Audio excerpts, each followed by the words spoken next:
Told me, as he heard the guy, that they are facing some financial issues. He wanted to sell some of their cattle, some buffaloes and some cattle, and Kolo.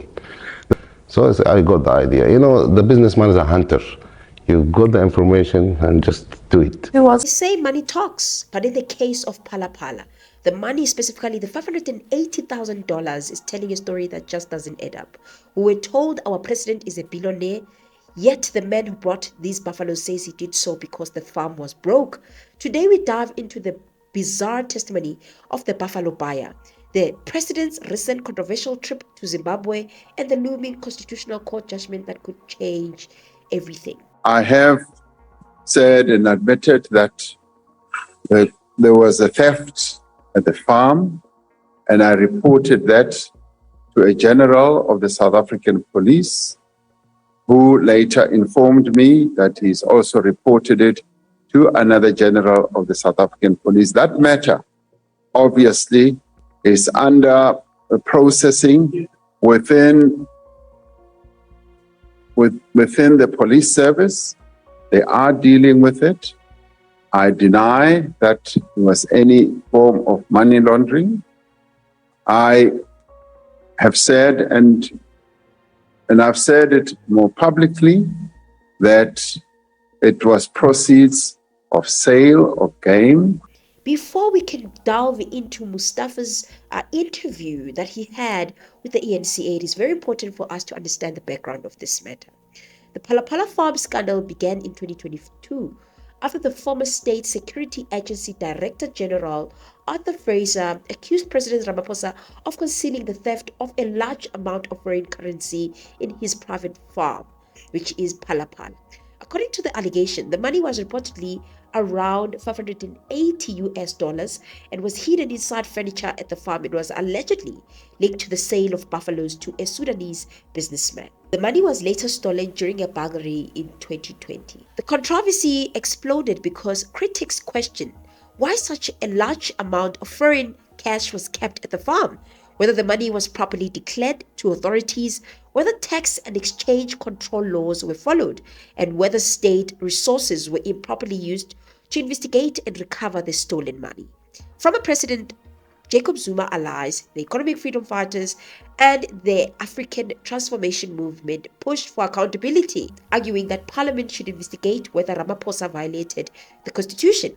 In 2022, an independent parliamentary panel found that there may be a prima facie case that President Ramaphosa had questions to answer regarding the possible constitutional violation. However, the ANC used its majority in Parliament to block the impeachment processes from proceeding further. Ramaphosa has denied wrongdoing throughout and maintained that money came from legitimate buffalo sale and that all processes were lawful.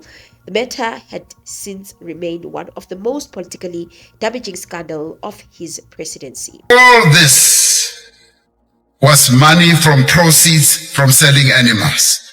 I have never stolen money from anywhere. The amount involved is far less than what has been banded in the press. Babang this morning bariki billion rand, Babang bariki $4 million and so forth. I want to say it's far less. Then I wanted us to slowly now move to the exclusive interview that Mr. Mustafa had with ENCA. Hazim Mustafa, he claimed he walked into the Phala Phala with $600,000 in his pocket, which he says he declared at the airport and paid $580,000 for 20 buffaloes. It's $600,000. New banknotes packed. And I went straight away to the red sign where it's... Wow, that's a lot of money. Yeah. Why do you travel with so much money? I was planning to buy, I know the regulation all over the world. If you declare it, you have no problem, as long as you are not smuggling. And I have no reason to make me to smuggle. And you know, when you have cash, when you buy, you are reputable. And you know, if you went somewhere and they said, I won't buy this, have to prove that you are capable to buy, and you know, the negotiation will be different, totally different, and the prices as well. So my plan was to buy a house House? Where? In Cape Town. After we finished, I wanted to go to Cape Town to buy a house for my wife. Also, But that's the thing. If you guys can remember very well, SARS disputed this, that these amounts of monies were not declared by Mr. Mustafa. South African Revenue Services says it has been unable to find any record that Sudanese businessman Hazim Mustafa declared the large sum of foreign currency he brought into South Africa in December 2019.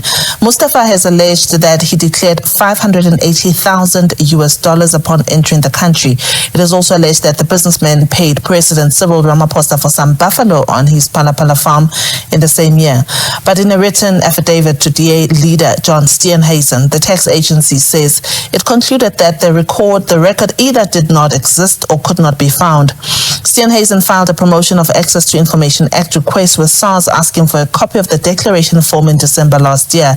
This is after the Section 89 independent panel report found that Ramaphosa may have a prima facie case to answer in relation to the undeclared theft of the money on his Limpopo farm in 2020.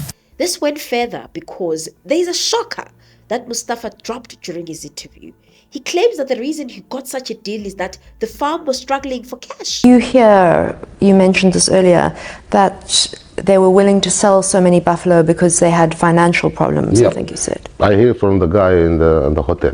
That the owners of Phala Phala had financial problems. The farm. He didn't talk about owner. He said, I hear that they facing some financial issues, then they wanted to sell some of their cattle. Wait, guys. Cyril Ramaphosa's farm is broke? This is the same man often cited as one of the Africa's wealthiest leaders. If the farm is desperate for cash, why hasn't Mustafa received his buffaloes years later? Are you ever going to get the buffalo that you paid for? For sure now, after the investigation finish, either I will go or I send my team, my legal team to go there to negotiate with them. If they are not there, the quality which I asked and I chose, they should refund it to me. Otherwise, we'll come to maybe I will buy another animals from them. Maybe I will just cancel the deal. But this issue will not affect my business with the Phala Phala. I'm sure, because there is nothing wrong. I'm not the man who is just running to hide myself. Maybe some people, if they say no. Even my money, the money is not mine. But I'm not that man. I'm not coward. Because he said he has not received his buffaloes to date. He says he's waiting for investigations to clear. This feels less like a business deal and more like a high-stakes storage unit for cash. You know, you can say some kind of money laundering that is going on from what it looks like from the face of it. Struggling to carry it. This may be disappointing for you to hear, but back in South Africa, there are a lot of rumors that you are a bagman, a money launderer for the Russian mafia. There's another story that you do money laundering for the Sudanese government. That $500,000. that you are involved in corruption. Yeah, you know, always people are talking like whatever, you know, like that the journalist, he said Gucci wife about my wife because she's wearing Gucci. They just want to talk. The people, they just want to talk. You get to Phala Phala, you meet Mr. Sylvester, and you go and look at the buffalo. Yeah. And then what happens? I paid the money and I got the receipt. How much money did you pay? 580,000. He told me it will take time to arrange the certificate. I said, I understand clearly. And also I asked him for 1 month's notification before. So I will be ready here also. I have to do, according to the copies of documents which will be sent to me, I have to arrange here also the customs and the other things. And we agreed for that. So did you have to go back to South Africa to undergo questioning? No. So how were you questioned by the police there? Phone and emails And the original documents? No, copies. Original documents I cannot give. It's my proof, my evidence. And when did they start questioning you, the police? Weeks ago. It's not long. When the scandal broke about the break-in at the president's house and all this foreign money was found allegedly in the furniture, what was your reaction then? I said, what the hell? What is that? Because it's very weird. You know, it's a president farm, right? As they confirmed in the media. Should be the most secured area. And also the story that the money has been stitched in the couch. It was like weird for me. Even I didn't link the things together until maybe 2 months after, when His Excellency he declared that the money was as a sales proceeds from Muhammad Mustafa, Hazim Ibrahim, and. Did you? According to our exchange control laws, you cannot enter or just walk into a country with $500,000 in a bag. But according to him, he was just storing this money in a bag. I don't know what you guys think about the fact that we have a president who's broke, and you cannot say just because the farm is broke, he is not broke. The fact that it's his farm and it is broke, clearly, we have a president that was broke at that time, because this is a matter that happened years ago. I don't know if he's still broke to this day. What makes me worried about this whole situation even more is that I see a trend where there is a rich man problem that is surrounding our president, because this man is always surrounded by a type of businessman that are always flaunting around expensive things, including Mustafa, who was showing us how much him and his wife are living luxurious, and the wife was telling us how much she has these expensive things in her closet. A little storage room just for shoes. It's a disaster, just excuse me. But Chanel, Gucci, Moschino, Dolce & Gabbana, Louis Vuitton, everything. But there's no space for more. I have to get rid of some. But that's the thing. This is not foreign for our president, because recently we saw the South African president associated with the controversial Zimbabwean businessman Sir Wicknell Chivayo, a man surrounded by allegation, controversy, and investigations in Zimbabwe and South Africa. Now, whether these individuals are guilty or not is not a matter of the court's investigation, but politically perceptions matter. And the perception that is beginning to form is dangerous for Ramaphosa, that powerful businessmen with controversial reputation continue to orbit around him. That creates reputational risk, because South Africa began asking, why did these individuals always seem connected to powerful political figures? Why do politically connected businessmen always appear at the center of questionable financial dealings? And most importantly, does this expose a deeper relationship between political power and wealthy elites in Southern Africa? I don't know. That's a question I leave with you to answer, because this man is flaunting around, showing us an expensive, a posh lifestyle on social media, this Mr. Chivayo. And the presidency says it was a coincidence, that the president didn't know who would be at the meeting. But for the public, the optics are terrible. Why is our president constantly appearing in the same orbit as men with dark clouds and posh lifestyle built on questionable foundation? Both presidents agreed to retreat to President Mnangagwa's farm, where they will engage in a relaxed environment and outside of the constraints of presidential formality protocol. Over and above the planned meeting, the president was interested in learning how President Mnangagwa is assisting local farmers in the area that neighbor his farm. As the presidency, we've noted with concern the reports that have since surfaced following this visit by the president to Zimbabwe, identifying an individual who is a person of interest to our law enforcement, who was also present during the visit. President Ramaphosa had no prior knowledge of who will be present during the visit, nor was he familiar with the said individual. The president flew to Zimbabwe for a meeting with his counterpart and nothing else. The president will further encourage our law enforcement agencies to continue with pursuing the matters that are under investigation involving these individuals or individual, and to do so with no fear or any form of hesitation. Now let us look into this legal battle that is coming out actually in few hours to come.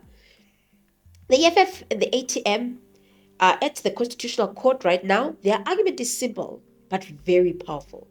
They are looking into the Section 89 report, which is an independent panel which already found that there's a prima facie case at first glance that the president might have violated the Constitution. This particular panel comprises of Chief Justice Ngcobo, and they spoke about how the Constitution was actually violated. They are saying that Parliament was not supposed to decide whether Ramaphosa was guilty or innocent. Parliament was supposed to decide whether there was a sufficient basis to proceed with accountability mechanisms, including the possibility of impeachment proceedings. According to the opposition parties, Parliament blocked accountability before the full process could be properly unfolded. Questioning whether or not the National Assembly has given effect to its obligation or hasn't given effect to its obligation, that's what the court must bear in mind. At the preliminary stage of the investigation, all the National Assembly is asked to do is to vote yea or nay, does prima facie evidence exist? And we say that for the reason that the National Assembly chose. They chose the wrong reason, and the consequence is that the vote to vote down the panel's report is an unlawful outcome because of the misapplication. If Parliament is given an unfettered discretion in the way that it currently is, then cases like this, which we say are deserving cases, will be voted down.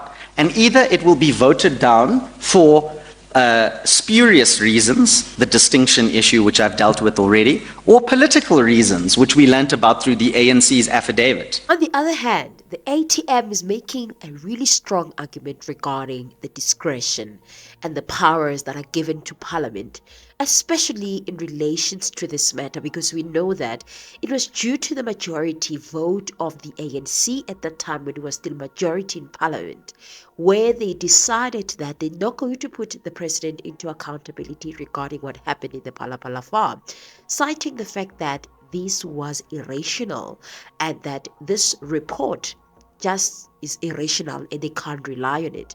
Then due to their discretion, using those powers that they had, they then decided against this report actually being used to put the president into accountability, leading to a possible impeachment. They tell the court why the panel report was invalid.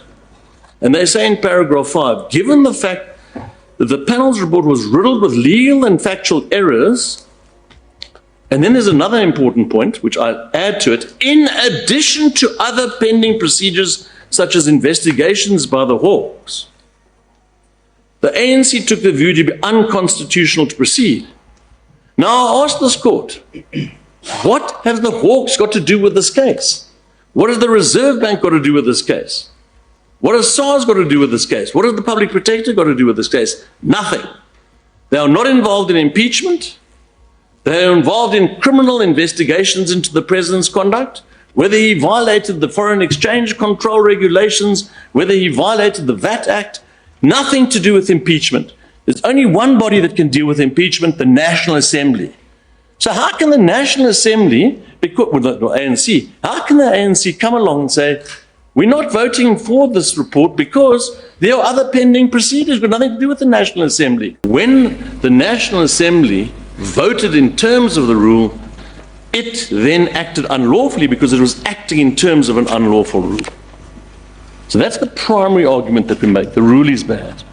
Argued that there was panel overreach and that it made factual and legal errors, and that the findings against him were flawed. The arguments that he supports is that there is no criminal convictions that exist, and that there is no court that has found him guilty, and therefore political opponents are weaponizing the scandal for political gain.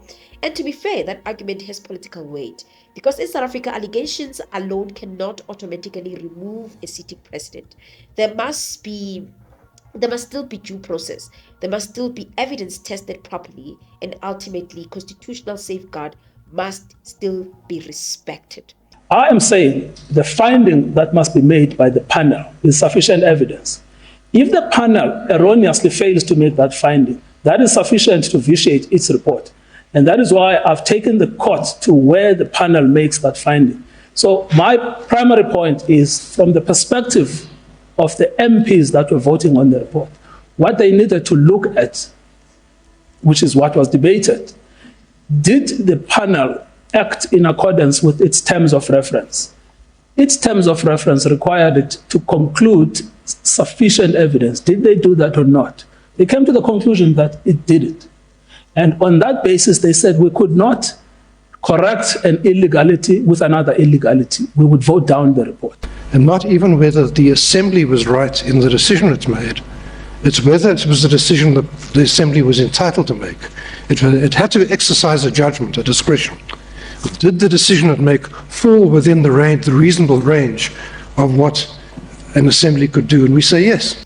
The Constitutional Court question. It is here that is where things become very serious, because eventually the Constitutional Court could become the final authority on how Parliament handles this entire matter.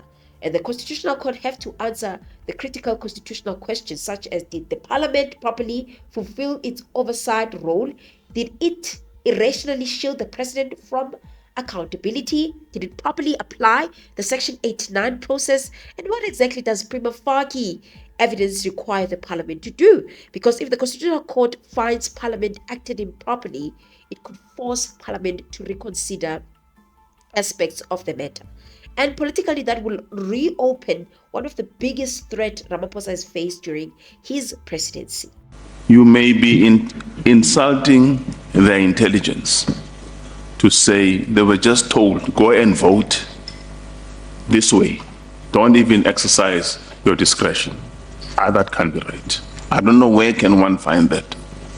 So in other words, you invite us as the court to look at the issues de novo and say, you may have voted the way you did. We don't think you voted correctly.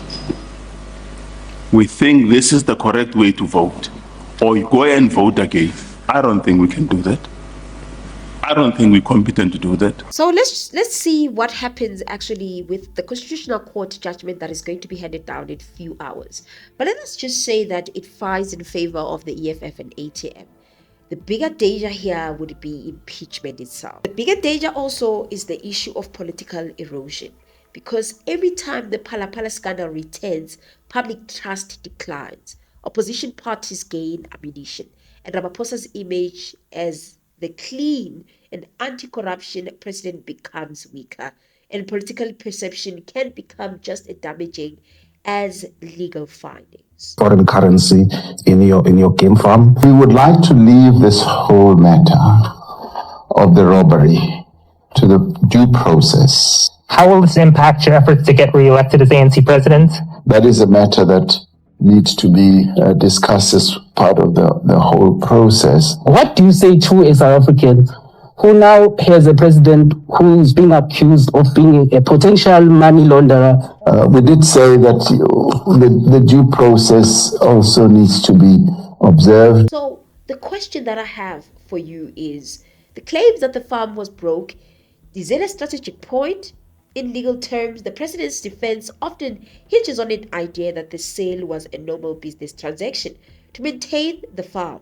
However, as you noted, the fact that the buffaloes were never delivered and the money was kept in the sofa suggests a complete breakdown of normal business and tax procedures. What to ask? You know, the buffalo meat is very expensive, especially here. And the skin of the buffalo also is very expensive. Skin.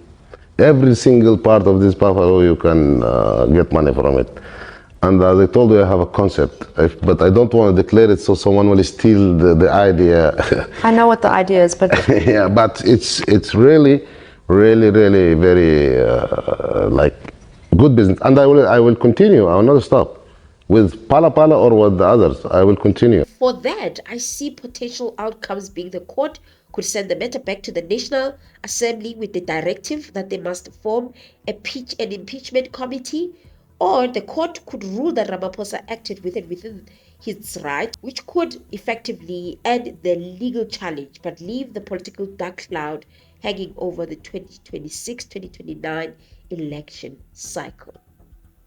Let me hear what you guys think, and what do you think the court might decide in this particular matter? Will they decide in his favor, or will they not decide in his favor? And what do you think about what Mustafa has said? One thing about him is that I've seen a lot of inconsistencies in his story and a lot of lies that are attached to him. I have spoken about the IPIT report in depth in one of my videos, because the IPIT report is one of the very important reports that are outlining the findings of the IPIT in relation to the unlawful acts of the police officers that are actually involved in this particular Phala Phala scandal, and how they attained their information and how they use state resources to make certain trips that were unlawful. So it's just a lot of unlawful actions coming from IPIT members that were handling this Phala Phala report, but that is contained in depth in one of my videos regarding the Phala Phala farm. And now we are waiting for the Constitutional Court judgment. Let me hear what you think about this. Otherwise, I'll see you on my next upload. Bye.